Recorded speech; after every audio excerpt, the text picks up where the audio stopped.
What's up, everybody? My name is Michael, and this is another board slash card game review. This is obviously another card game. I am going to do some board games. I have some board games in mind for the future. My desk space doesn't really account for some of the board games I have in mind, though. So once I actually get to the board games I have in mind, I'll be using my Canon Rebel to actually record it, which will be a much higher quality.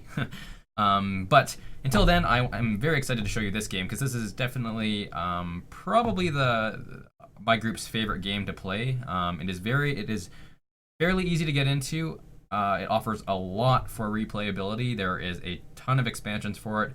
And my group does like the co-optional type of games where, you can make alliances, you can backstab people, you can work together, you work against each other. We love our co-optional type games. And Munchkin definitely embodies that, even though it's a game where there really is only one winner that can happen. But Munchkin is a card game by Steve Jackson of Steve Jackson Games.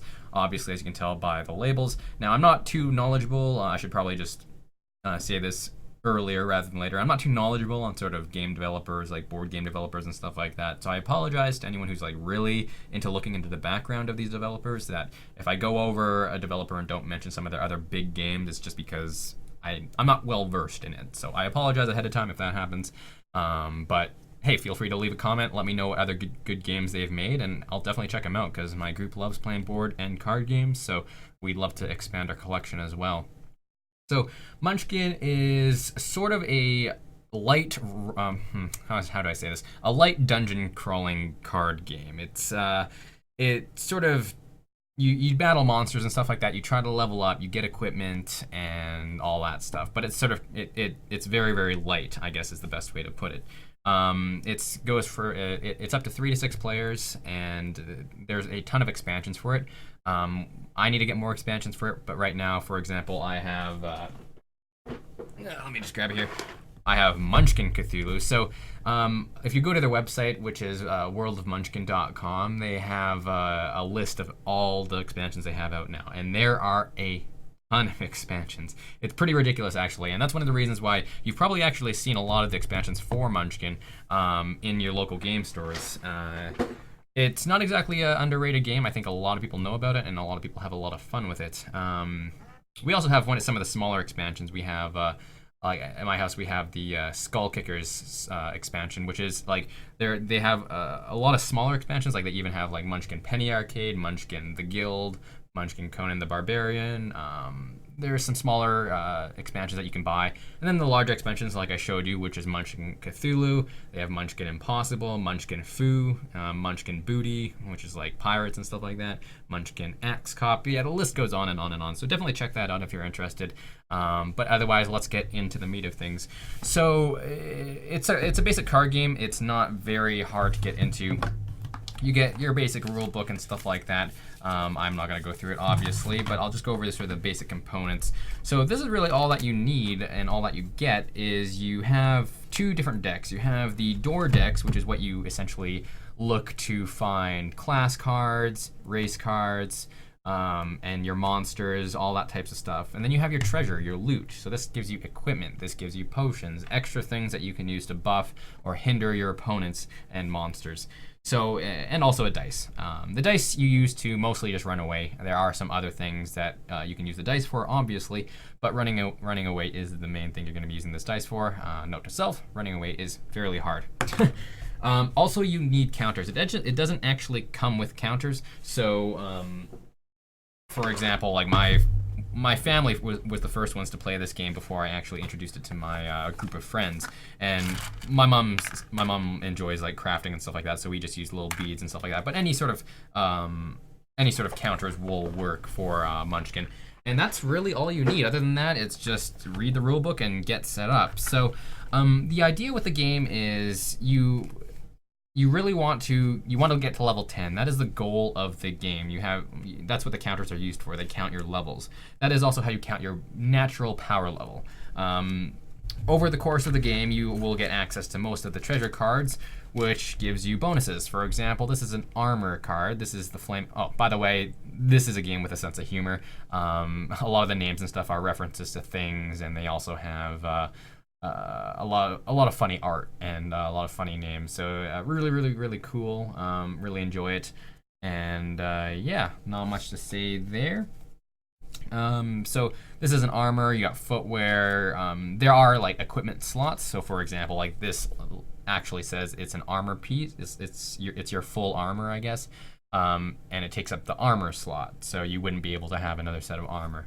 And you do actually have an inventory. So actually, when you start the game, you start with 4 of each card in your hand. And these cards, the ones that you can kick open the door, there's different phases into the game, which I'll get into in a second. But in the original Munchkin, they have race and class cards. I'm pretty sure every single Munchkin expansion has class cards, but not all of them have race cards, because this Munchkin, the original Munchkin, is sort of a fantasy setting. So obviously you have like a race card like Halfling, for example, and all the races and classes come with their own advantages and disadvantages. There are cards that have bonuses to certain classes and against certain classes. So there's certain equipment that only certain classes or races can wear, for example. And also, a lot of the stuff I'll be talking about will be mostly just directed from the main Munchkin set. I won't get into Munchkin Cthulhu because that'll just be pretty much the same thing, just different types of cards. And there is an added rule where you have a cultist class card, and I sort of like that element because it adds a sort of a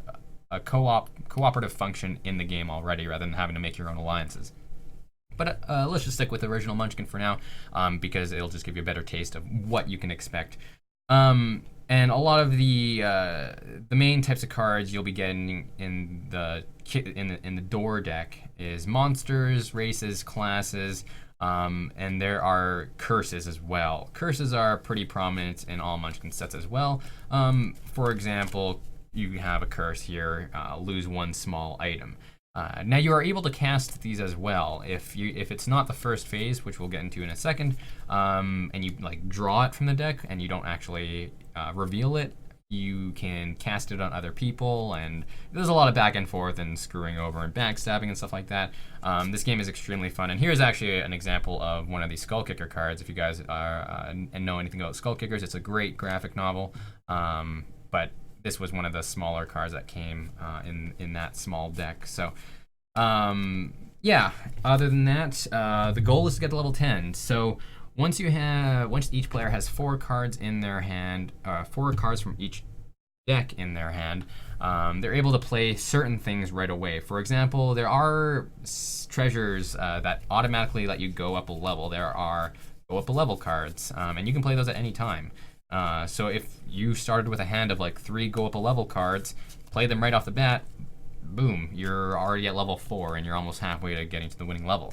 You can lose levels, you can get levels stolen away, you can die, there's a lot of bad things that can happen if you fail against fighting a monster. But other than that, setting up is fairly easily once you actually do have everyone has a full set of cards in their hand. The first player can go and they will you guys can determine that on your own, of course, but usually it's just with a dice roll.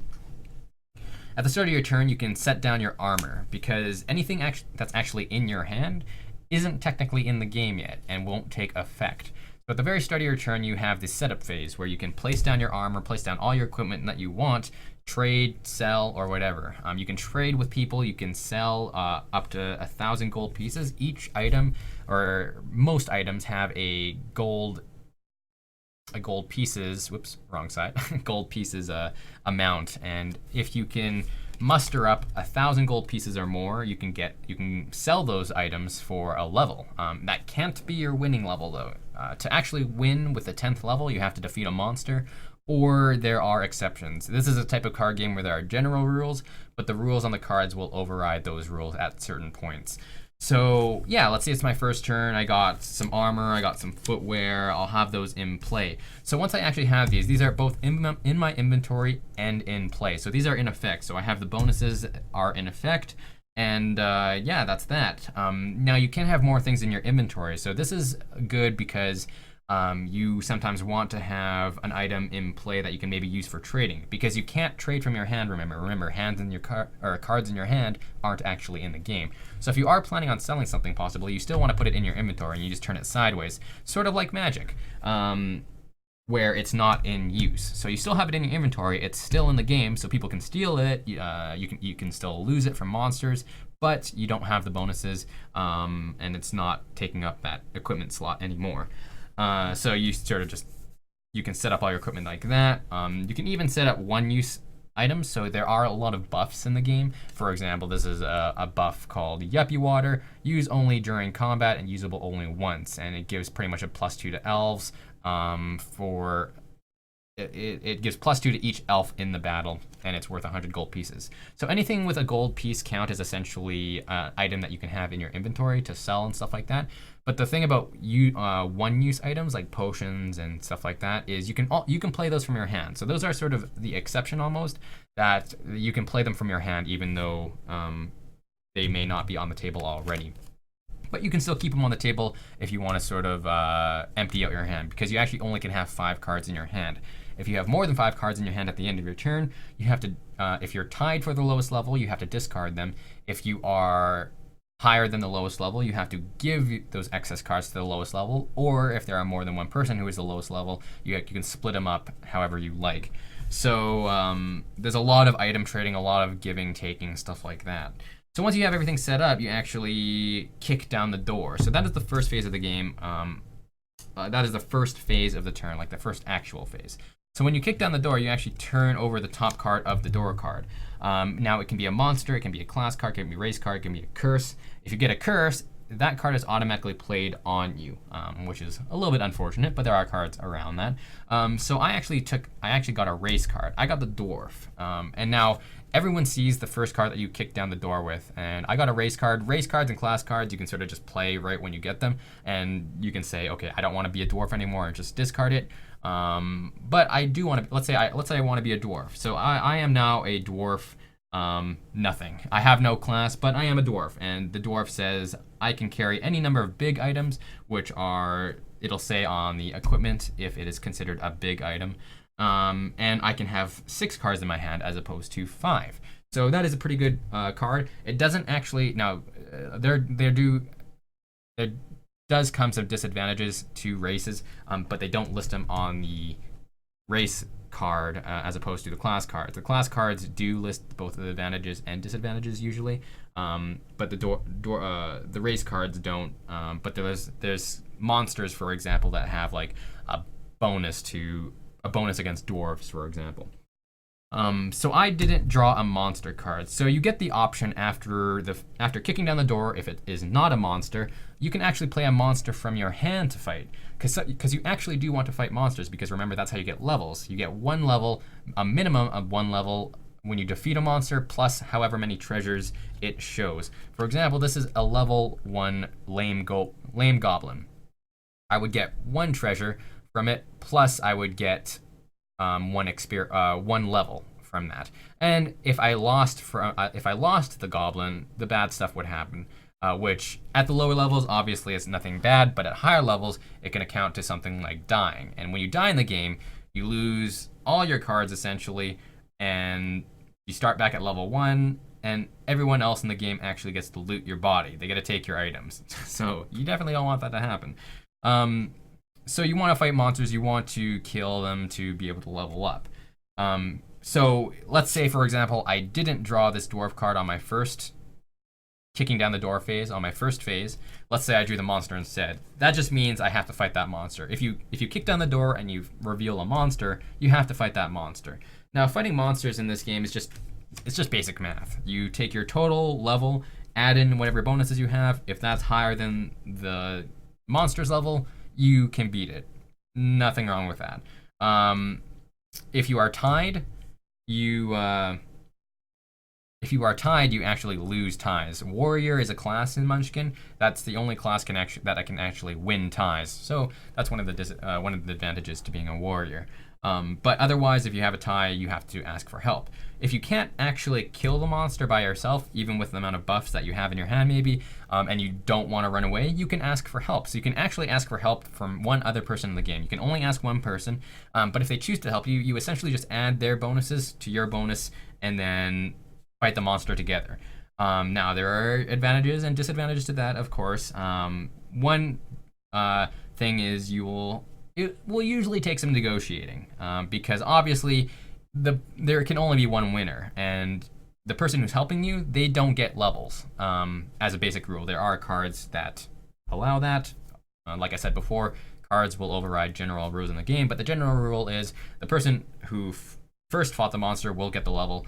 Usually the person who is helping will negotiate and mostly try and get the treasure, or at least most of the treasure from the reward. So you have a little bit of negotiating. The fun thing about this game is you can backstab. There is a lot of backstabbing in this game. It's all based on trust, because you can say, for example, okay, if you help me, player number 2, you will get both of the treasures. The other person agrees, we fight the monster, and I take both of the treasures and don't give him anything. The other player may be mad. He may be like, what are you doing? You said I could get both the treasures. It doesn't actually matter. There's no rule in the game that says you have to actually follow through with it. So it's a lot about bribery. It's a lot about backstabbing, negotiating, forming alliances. I am making this game to seem a lot more evil than it actually is, but my friends and I do love to screw each other over, so that's why I'm sort of giving those examples. So yeah, you'll ask for help, and you can. So let's say we did defeat it. Essentially, I will go up a level. I may give the treasure reward to the other person, and that's that. On to the next player.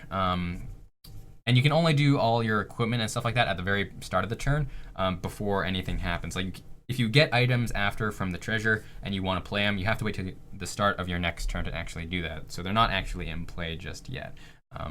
Obviously, class and raise cards are an exception to that. You can play those right when you get them. Same with stuff like go up a level cards. What else? That's pretty much it. I guess the one thing is, if you didn't draw a card face up and it's not a monster, like the first example I had, I drew a dwarf card, not the goblin. What would happen is I would have the choice of playing something from my hand. So if I had that goblin in my hand, I could then play it as the second phase and then fight it and then go through things normally from there.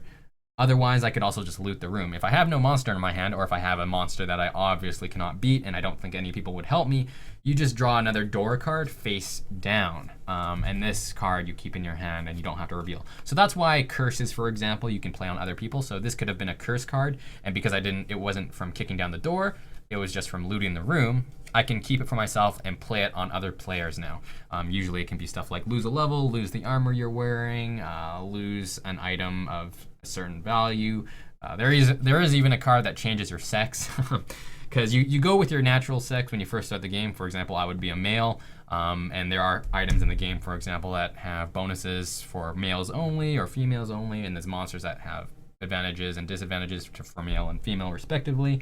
That would actually get switched in the game too. So it's a pretty fun game. There's a lot that can go on, and it's a lot of back and forth and a lot of fooling around. But that is the core of the game. That's really all there is to it. I mean, I can show you some of the other cards, but there really isn't too much to say. The max level for monsters is 20, but this is an example of a higher level monster. For example, the unspeakable, awful, indescribable horror. It has a +4 against warriors. You get 4 treasures from it, but you still only get 1 level. There are some monsters that give you 2 levels, for example. But obviously, the higher the monster, just like in any RPG, the higher the monster, the better loot, the more levels you'll usually get. But that's pretty much it. Other than that, that's the core of the game. I can't really say too much about it because most of what goes on is just comes from playing it. I definitely urge you guys to try it out if you guys are looking for a card game to play that is a co-optional type game.